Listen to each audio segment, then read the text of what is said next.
Alright mga idol, good morning. Ayan, dahil malamig ang panahon ngayon mga guys, ito ang aking isi-share sa inyong luto. Magluluto ako ngayon ng sabaw na buto-buto. Ito yung atin pork buto-buto mga kaibigan.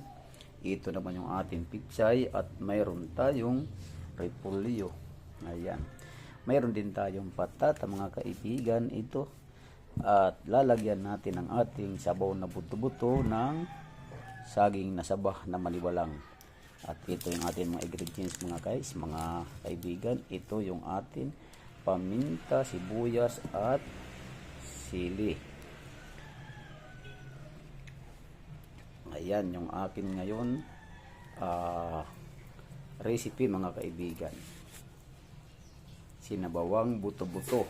Ayan, shout out sa mga mahilig rin sa ganitong luto.